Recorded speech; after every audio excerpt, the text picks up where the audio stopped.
So tonight is going to be a storytelling night. So if you'd like to, you can, if you've come with somebody who's comfortable, you can curl up a little bit. I'm going to tell you an evening time story here. It could also be told in the daytime, but tonight's going to be an evening time story. One of the most beautiful things is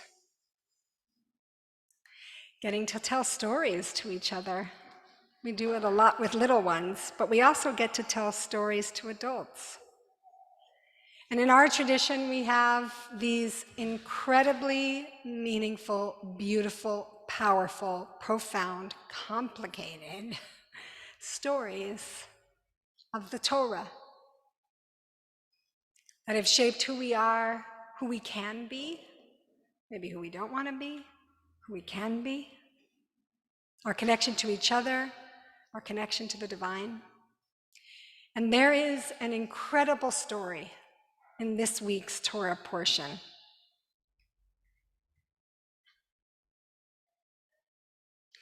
And it's not as well known as, say, the Passover story, because we get a whole holiday, right, to retell that story, to eat that story so that we digest it and make meaning from it over and over and over. And this story is connected with a holiday, but it's connected with Tisha B'Av, so it's not as known.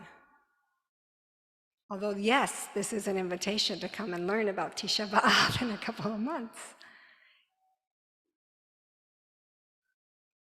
So this is a story that happened to our people a long, long, long, long, long, long, long, long, long, long, long, long, long, long time ago. It's a big story. It's a big moment of Torah that has incredible implications for our people in the wilderness and what happened to us next, and for our lives now. It changes the course of our story in the Torah, the happenings that unfold in these verses. So we are here in the wilderness, Bamidbar. We've been traveling for a little bit, a couple of years, powerful ones. We were slaves, we left, big walls of water, sand in our feet, glorious redemption. We came to a mountain, it shook, we were given Torah. We built a Mishkan, a movable place for God's dwelling amongst us. None of this was easy. And just now, right before this occurs, what has just happened is that there is a deep unsettling amongst the people again. And there is a desire, a need for more than this manna that comes every day. Where's the meat? Where's all the things that we had back in Egypt? Where's more? This is not enough. We're in our not enoughness, and we want more. Oh, you will get more. More than you can handle. Things were out of balance. And then add to that this profoundly, personally unsettling moment, intimately unsettling moment between the siblings, between Moses and his sister Miriam and his brother Aaron, where they came to him asking about his wife and how he was or was not taking care of her and questioning his leadership. And Miriam's body was afflicted with scales. She was ill. And Moses prayed for her, El na rafanala, what we just prayed together. God, please heal her. And nobody moved until Miriam was healed. And now Now we're going again in this unsettled place. And in this unsettled place, we come to the edge of the land where we've been traveling to. The point of this journey to get to this promised land, and we are so close.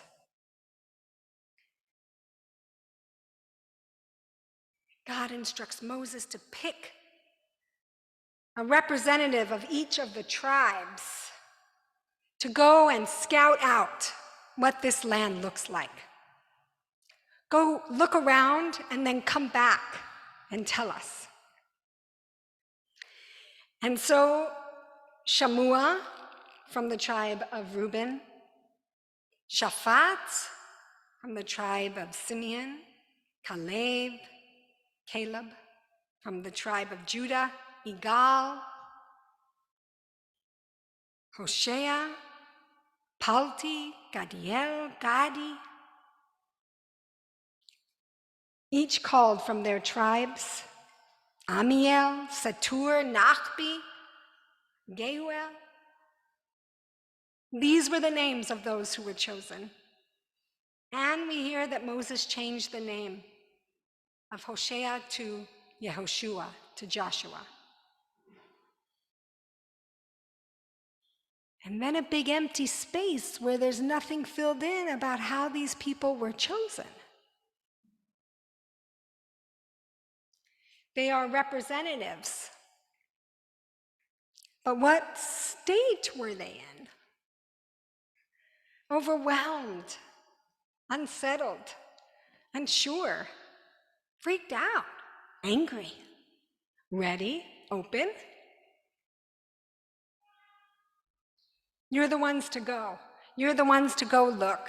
So they went out to scout.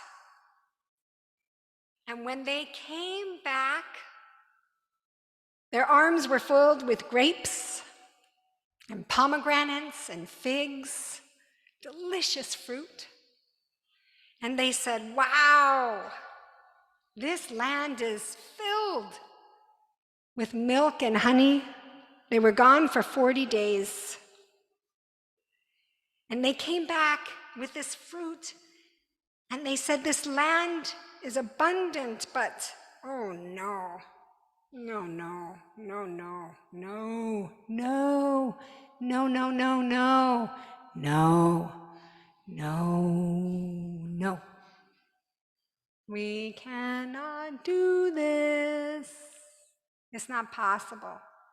It's not good. Right away, Caleb hushes the people. It's okay. It's okay. We can do this. But the other 10, Gadi, Satur, Nachbi, and the others, they said, oh no, we cannot do this. Everyone, listen, we cannot do this. The land that we pass through, the land, it devours its inhabitants. The people are people of measure. They are anshe midot. They are people of measure. They are the sons of giants, and we are like grasshoppers. Hagavim. In our own eyes, beinenu, so too must we be to them. They are like giants, and we are like grasshoppers in our own eyes. So must we be to them. We cannot do this. These people, anshe midot, they are great. They are filled with character, inside and out. They are on a different level. We are not here. We look at ourselves. We cannot do this. We are small. This is not going to be good. Everything that has led up to this, it's just all been too much. It's all too much. We need to not do this. We need to know this. We cannot do this. Because right now, this is all we can see. And not seeing with the eyes, not vision, not sight from the eyes. This is all we can envision. This is all we can imagine. but this is not possible. And so that night the people wept, and all night they murmured, "I should have just died in Egypt. From being out here in the meat bar in the wilderness, let's get a new leader. Let's go back. Let's go back." Moses and Aaron fell on their faces. A night of weeping, a night of weeping. And our rabbinic tradition tells us this was Tisha B'Av, a night of grief, a night of loss, a night of weeping, that it was not possible, worked into such a state. Just as the journey is about to go into the promised land, right at the edge, this is too much. We can't imagine or envision it. And on that same night, Joshua and Caleb, also full of grief, rent their clothes, which is our tradition when you're in grief. They tore their clothes. And they said, actually, we can do this. This is possible. This is possible. Inside of this place of our grief and our agitation, we can imagine a different way. It wasn't that they weren't amongst the people, they were. They were filled with grief and agitation. But in their agitation, they envisioned a new way. I have been all week inside of this place of sitting with agitation, and this word, agitation, and what it is. Sometimes it means that we need to stop, we need to recuperate, we need to pause, we need to get support, we need to surround ourselves with beloveds and community and say, whoa, man, I am so overwhelmed and agitated, I cannot envision. Everything is big and I am a grasshopper. So hold me in this place where I feel so small. Hold me right here. Yes. May we do that for each other. Hold us in a place where we can't envision or imagine. And also in agitation, upsetness, difficulty, restlessness, also in this place of agitation, there's possibility of envisioning a new way. There's a possibility from this place that agitation brings something particular, a new way of envisioning something broader and bigger. Joshua and Caleb were also part of the community. They weren't separate from it. They were also in grief and agitation, but they felt in this a different place. A different place.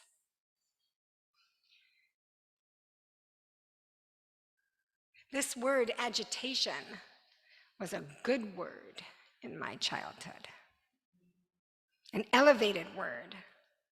We should agitate. That person's an agitator. Amen. So I was sitting with this experience of the restlessness and also the agitation in order to make something happen. In order to make something happen. Sometimes that's relationally. We're in a hard place. We're agitated in our relationship, but something is gonna shift and change here. There's possibility within our agitation. And very often within grief, one of the most profound things I have witnessed as a rabbi is people deeply agitated from grief who then imagine and create a new way of being with themselves, of being with their loved ones, of being in the world. They couldn't imagine before the agitation. What does it mean to agitate? Chris was just up here. Chris was talking about agitation. We are inside of a summer of agitation inside of our city. A profound summer of agitation There are all kinds of things happening that I wouldn't have expected, like at the Glendale School Board and LA Unified. What? And in all of our, oh, that doesn't happen here. It's happening here. And it's asking us to agitate lovingly and peacefully. And we are also in a summer of labor agitation. The WGA is on strike. SAG has authorized a strike if they don't get a contract. And the hotel workers of Unite here, HERE Local 11, have also authorized a strike. And in both of these situations, the thing that feels profound in the agitation is that the WGA is not just talking about their salaries. They are talking about AI and what it means for all of us. And the hotel workers are not just talking about their working conditions and their salaries, they're talking about needing affordable housing in Los Angeles for all of us.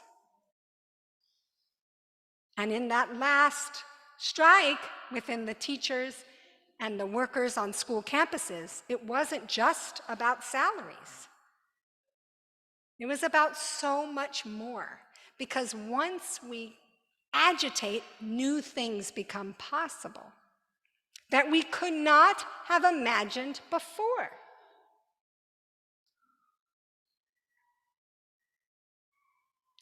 So in this place, where a couple of people could imagine and the others couldn't, and spread these ripples of fear and despair, the people acted out unconsciously, saying, okay, we'll go. No, I didn't say to go. So much out of balance. And because of this, God says, 1 year for every day scouting, 40 years more in the wilderness, 40 years Bamidbar. You know, you hear that thing that we were wandering Jews, as if, we don't know. We know. We have some work to do, spiritual work to do. 40 more years to grow as a people, individually, communally, collectively, so that we can envision and imagine what can come next.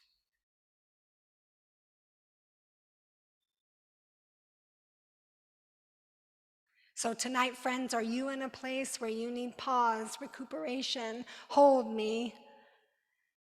I'm a grasshopper. I need time. I need to know that this is not the time for me to envision forward. This is the time for me to get support. Or are you in a place of agitation that can imagine it, that's ready, that's seeing it, that's moving it? And you also want to get your people around you for that. May you assess where you are in this profound story of our people. If you are amongst the 10, may you get recuperation in support in your weariness and your overwhelm. And if you are in a place of Caleb and Joshua, may your agitation bring new vision, change, and possibility. Amen.